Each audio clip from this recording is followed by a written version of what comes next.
Segue-se a oração de sapiência proferida pelo professor Dr. Paulo Mendo. Paulo da Fonseca Mendo nasceu em Lisboa em 3 de outubro de 1932, mas é um mirandelense de raiz, filho dos mirandelenses Adalberto Magno Mendo e Nazaré Maia Pinto da Fonseca Mendo. Fez a instrução primária em São Pedro da Cova, frequentou o Liceu Alexandre Herculano no Porto e licenciou-se em 1958 na Faculdade de Medicina da Universidade do Porto. Por convite do professor Emílio Ribeiro, trabalhou no Serviço de Neurologia do Hospital de São João, Porto, mas em 1961 saiu do país e trabalhou como adjoint de Neurocirurgie e Traumatologia Cranoencefálica no Hospital Avicenne de Rabat, Marrocos. Regressou a Portugal em 1964 e entra no Serviço de Neurologia do Hospital de Santo António, Porto, atingindo o topo da sua carreira como chefe de Serviço de Neuroradiologia, a primeira desta especialidade criada em Portugal, em 1976. Foi Ministro da Saúde, em 1976 foi Presidente do Conselho de Gestão do Hospital de Santo António e seu diretor de 1987 a 1993. De julho de 1976 a junho de 1977, foi Secretário de Estado da Saúde, voltando a desempenhar este cargo de janeiro de 1981 a julho de 1983. Foi Ministro da Saúde de dezembro de 1993 a outubro de 95.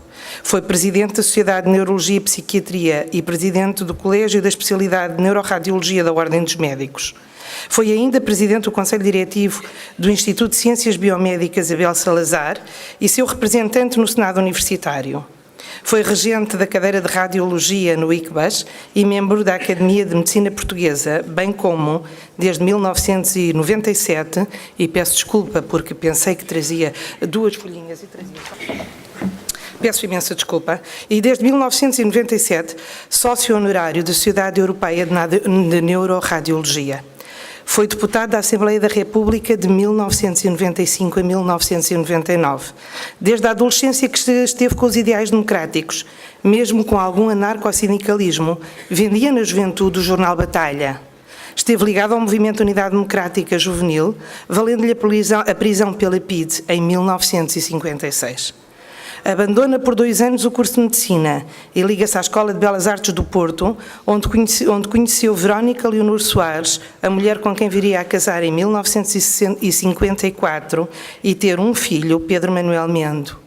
Em todos os atos públicos sempre revelou uma enorme paixão à região e terra, Mirandela, e mais uma das manifestações de apego à região foi a aceitação do convite para integrar o órgão máximo do Instituto Politécnico de Bragança, o seu Conselho Geral.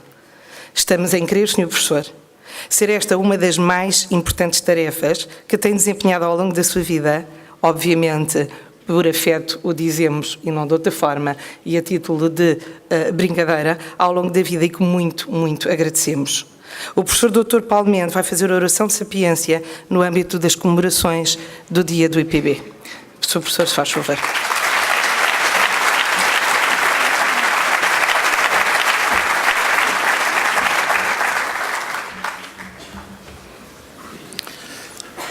Muito boa tarde a todos.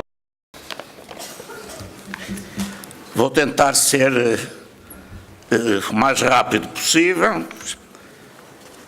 e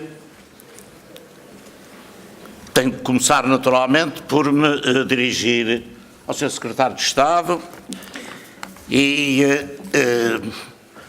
ao Sr. Presidente do IPB, aos Srs. Presidentes da Câmara ou das Câmaras e nestas personalidades dirijo-me e saúdo todos aqueles que neste universo ligado ao IPB fizeram dele uma instituição de ponta, uma instituição que é um exemplo no país. Até agora temos falado aqui da evolução e da importância que esta instituição tem no país. Eu vou começar por primeiro dizer-vos que foi com imensa honra e imensa satisfação que recebi o convite de vir aqui a esta cerimónia. Mas queria também dizer-vos que é com grande prazer, com imenso prazer, que eu volto, como tantas vezes aqui venho, a esta terra que me é querida, a que a minha família está ligada desde o século XIX, onde viveram os meus avós, onde nasceram e cresceram os meus numerosos tios. As famílias naquela altura eram bem diferentes das famílias atuais. Onde nasceu e viveu o meu pai, de onde saiu para casar e ter emprego, sendo eu, por isso, um mirandelense da diáspora. É a Mirandela que me ligam as mais belas recordações da minha infância e adolescência. Foi aqui que, sempre que as férias os permitiam, vinha procurar a amizade dos meus primos e o carinho da família. Foi aqui que no Tua aprendi a nadar. E nos castanheiros, nas quintas e nos montes, aprendi a amar o campo, a natureza e as gentes. E onde, provavelmente há alguma novidade para algumas pessoas que aqui estão, sobretudo os novos, nos recuados anos 40, recebi a marca do transmontano, ao ter que ser tratado e salvo de uma lentilha, não sei quem é que conhece este termo, carbúnculo cutâneo, que evoluía sem tratamento para uma septicémia mortal e era a marca do nosso atraso e do nosso engenho. Cicatriz que eu tenho aqui na cara. Não posso deixar, por isso, de estar feliz por estar a associar-me à cerimónia de abertura das novas instalações da Escola Superior de Comunicação, Administração e Turismo. Uma das escolas que fazem parte do prestigiado Instituto Politécnico de Bragança, a cujo Conselho Geral tenho a honra e o prazer de pertencer. Nos anos que tenho acompanhado a sua vida, tem aumentado a minha admiração pela coragem, dedicação, capacidade de execução dos planos propostos e aceites, relacionamento com a sociedade civil e com os ministérios, que o Instituto como um todo e a sua direção têm conseguido. E bem sei, por experiência própria, como isso é difícil. Mas vale a pena. Educação, saúde e proteção social têm que ser, há muitos anos politicamente que eu defendo isso, mas normalmente todas as minhas propostas foram para debaixo dos tapetes. Educação, saúde e proteção, dizia eu, têm que ser os grandes objetivos políticos das sociedades modernas. Diria mesmo que têm que ser objetivos sagrados dos governos de todas as sociedades. As autoridades políticas da União Europeia e a chamada Troika, obrigando Portugal a enormes cortes nestes seus orçamentos específicos, apenas mostraram, e infelizmente continuam a mostrar, os órgãos semelhantes às Troicas, como ainda está longe do pensamento político europeu a noção de que custos em educação e saúde são investimentos essenciais de enorme repercussão no futuro próximo e que cortes orçamentais nestas áreas, além de inúteis, pagam-se com língua de palmo. É o que já está a suceder ao nosso país. Por isso, a minha homenagem permanente à comunidade docente, discente, à administração, ao seu presidente, pelo magnífico trabalho que vem fazendo nestas condições difíceis e adversas. Saúde, naturalmente, também com todo o respeito e admiração, o senhor Presidente e os antigos Presidentes da Câmara de Mirandela e de Bragança, pelo entendimento exemplar e apoio constante que a Câmara de Mirandela tem dado para a concretização desta obra. Obra que se insere no mais vasto programa de difusão do ensino superior no país, a que o IPB vem fazendo com sucesso em período de crise mundial e nacional que nos atinge duramente e que temos que analisar. Um dos problemas mais graves da atual crise é que dá-me a impressão que, mais ou menos pessoalmente, ninguém se importa por isso. Como ninguém se importou houver uma sociedade alemã dirigir-se a uma catástrofe do nazismo. Como, de certo modo, aqui ninguém se interessou durante 50 anos com política, com um governo autoritário. Lembro-me só desse tempo, porque também sofri isso das próprias famílias e dos meus conhecidos, dizer não te metas na política. Era o apelo, e que continua a ser o apelo de dizer deixa-os lá, não te metas nisso. E quando o povo deixa de pensar nisso, pequenas minorias, como atualmente verificamos numa área bastante diferente da nossa, que é a área do Islão, pequenas minorias conseguem fazer catástrofes. No mundo desorientado, em dores de parto de uma nova era que não sabemos se será melhor e mais justa, mas que será seguramente mais dependente do dinheiro, as disciplinas que constituem a vocação desta escola são essenciais no desenvolvimento racional do nosso futuro, seja ele qual for. Por isso, a tecnologia de informação é cada vez mais uma área de estudo, de investigação e de formação especializada. A área que está naturalmente fortemente ligada às ciências e às políticas e às técnicas de gestão administrativa, porque ambas geram comportamentos de enorme impacto social. A importância social desta escola é, pois, fulcral. Aliás, temos visto nas intervenções anteriores a enorme importância e o enorme trabalho que tem sido feito neste campo, porque serão sempre capazes de apoiar e possibilitarem a execução de políticas de desenvolvimento pacífico. E o mundo bem precisa disso. Porque neste mundo, em crise de globalização a que assistimos, onde todos pensam em si próprios, onde o dinheiro circula sem pátria e sem respeito por valores que não sejam financeiros, as nações não têm um pensamento atuante, político, incerto que seja, sobre a partilha e cooperação entre as tão necessárias para a realização com sucesso de projetos regionais ou até projetos planetários. Como perguntou aos governos mundiais esse homem excepcional que é José Mujica, ex-presidente do Uruguai, perguntou o seguinte: quem irá limpar os mares que todos nós conspurcamos?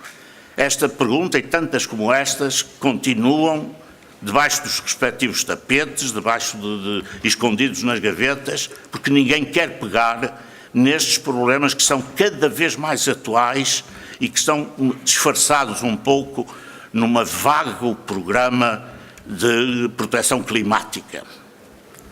Falta ao mundo desenvolvido uma visão global da sociedade humana.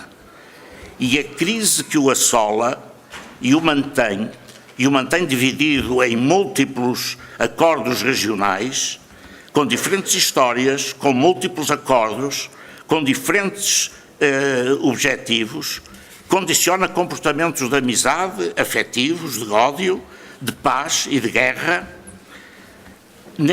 que neste início do século XXI está a mostrar-nos calamitosos resultados. Países inteiros destruídos, milhões e milhões de mortos nos últimos 100 anos,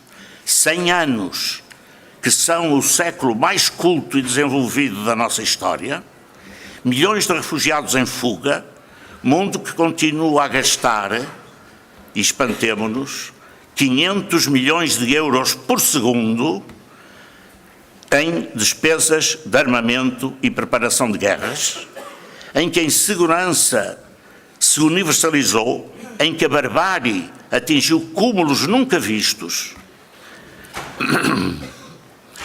de muita difícil compreensão, de que o exemplo será o kamikaze, que há 70 anos sacrificava a sua vida pela sua pátria, ao jihadista atual, que se faz explodir com o maior número possível de inocentes, em nome de Deus, porque assim conquista o paraíso.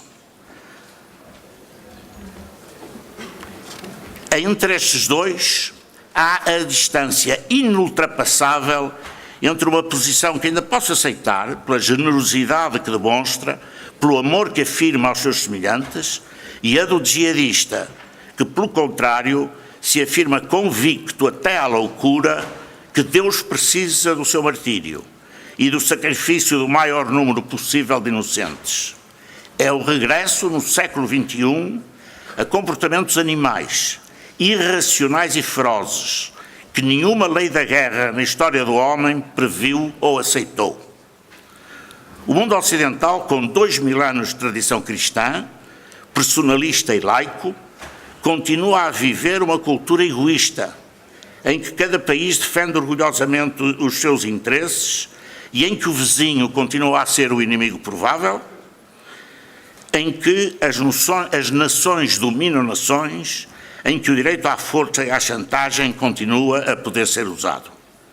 Existem sociedades humanas desenvolvidas, ricas, mas incapazes de realizarem com sucesso programas sociais comuns, de alcance planetário ou regional, como justificaria e permitiria a sua capacidade tecnológica e a sua cultura. A própria União Europeia, um dos mais belos programas sociais internações, que arrancou com a CEE há 50 anos, mostra de forma evidente que as posições dos países que a compõem são cada vez mais ditados pela defesa dos interesses nacionais, com os objetivos programáticos definidores da Europa a perderem-se na sua poderosa máquina administrativa.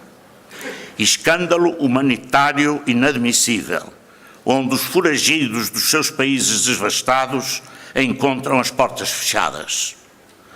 Infelizmente, esta crise de valores e de falta de elites políticas empenhadas que atinge o Ocidente e põe em causa o próprio futuro da União Europeia, acresce que no mundo muçulmano, no chamado Maghreb, que é o Médio Oriente, onde a humanidade viu nascer as 3 grandes religiões monoteístas que formataram o mundo, voltou a violência fratricida que desde o século VII frequentemente martiriza o Islão. É a fitna, a discórdia permanente que brutalmente lança uns contra os outros sunitas e xiitas e que ainda há pouco provocou 1 milhão de mortos numa absurda guerra entre o Iraque, governo sunita, e o Irão, xiita, e que agora volta a incendiar a região, dispondo-se a incendiar o mundo.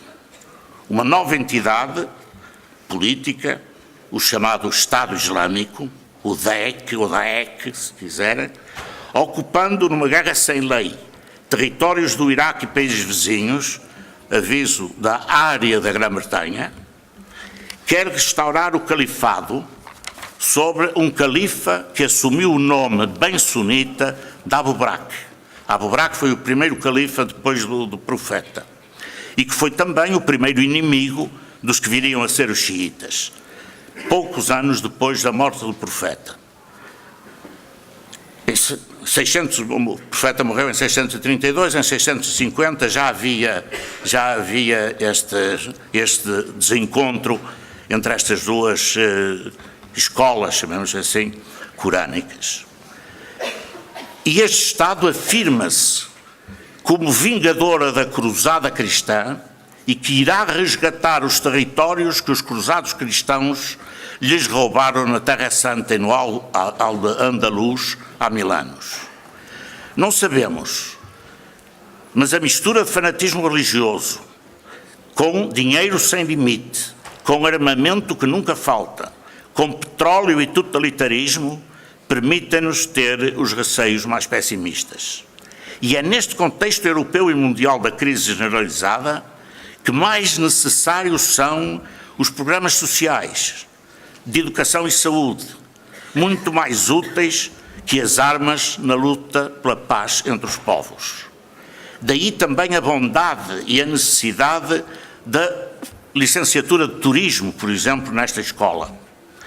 Porque o turismo é uma das modernas epidemias utilíssimas e benfazejas do mundo atual.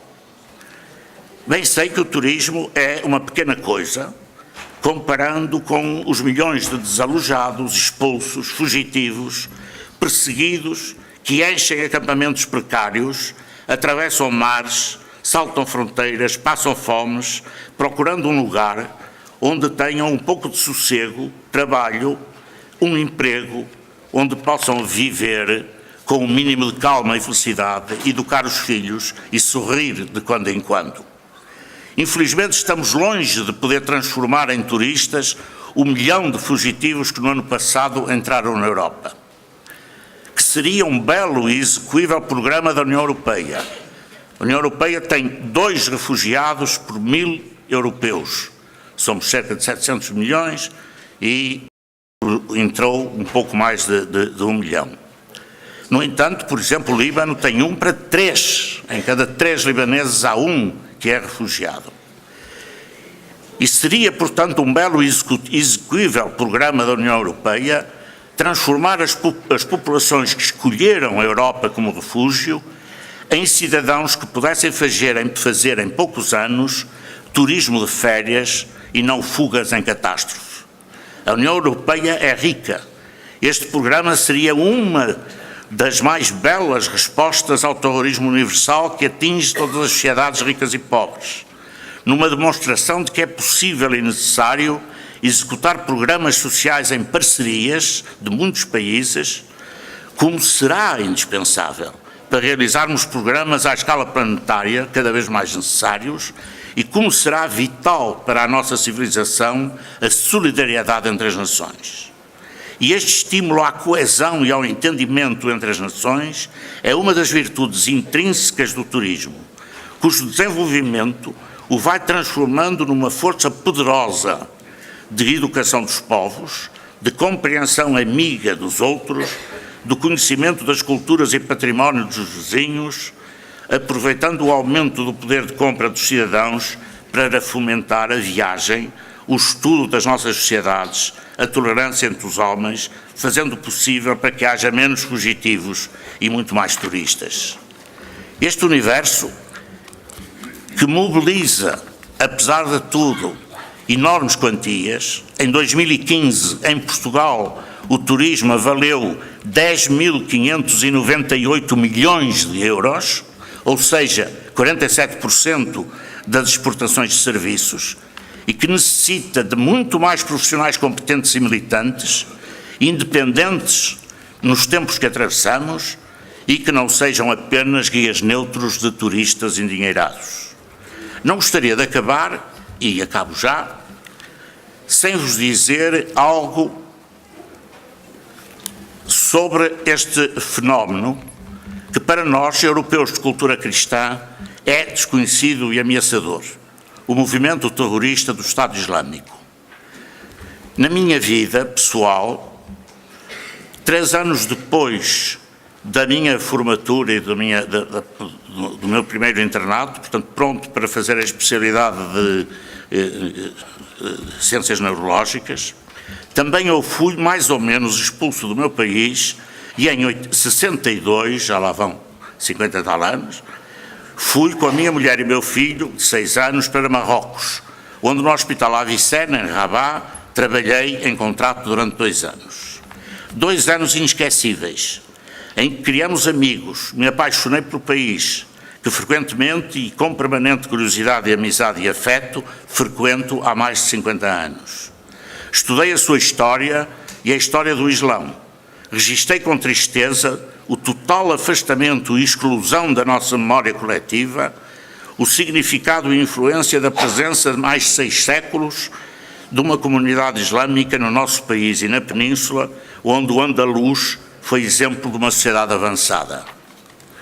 Acabo de chegar, há 4 dias ou 5, acabo de chegar de mais uma curta estadia nesse país. E nos meus amigos, na sua imprensa, nas suas comunicações, na sua comunicação social, vejo a preocupação generalizada da crítica situação do Islão marroquino, que é sunita malaquita, o que significa que é a escola corânica mais tolerante do Corão, é o contrário da escola wahhabita da Arábia, tolerante e fraterno, que faz do país, naturalmente, um inimigo horrorizado, medroso, mas ao mesmo tempo corajoso e ativo contra os terrorismos salafitas, os terroristas jihadistas, como se dizem agora, não é mais do que um salafita com uma Kalashnikov na mão. A base teórica deles é o salafismo. O salafismo significa viver como no tempo do profeta e, portanto, apenas regidos pela Sharia e pelos chamados hadiths e Corão. Não precisam para nada de nenhuma outra forma de legislação moderna. Que o ameaçam, portanto, há um medo cada vez maior em Marrocos, mas um medo ativo. Marrocos está bem policiado, tem uma polícia que, na coisa internacional, na comunicação internacional, é considerado como uma das que menos segredos esconde e mais participa. Por exemplo, com a nossa polícia, a sua participação é constante. E apesar de tudo, Marrocos continua a ver proliferar as iniciativas e os programas que estão a modernizar o país a um ritmo invejável e pacífico. Vindo lá mais confiante no ser humano e na importância do trabalho cívico cotidiano que vejo pujante em Marrocos e em Portugal, como é exemplo o que ocupa os responsáveis da Câmara Municipal, do modo geral até das câmaras municipais do país, neste caso específico da Câmara Municipal de Mirandela, e do IPB, que aqui mais uma vez saudamos e a quem prestamos homenagem.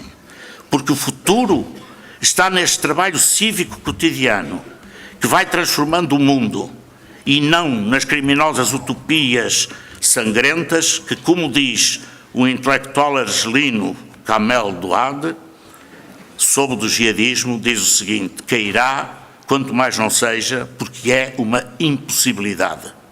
É perante esta impossibilidade que, infelizmente, o Ocidente não atua. Muito obrigado.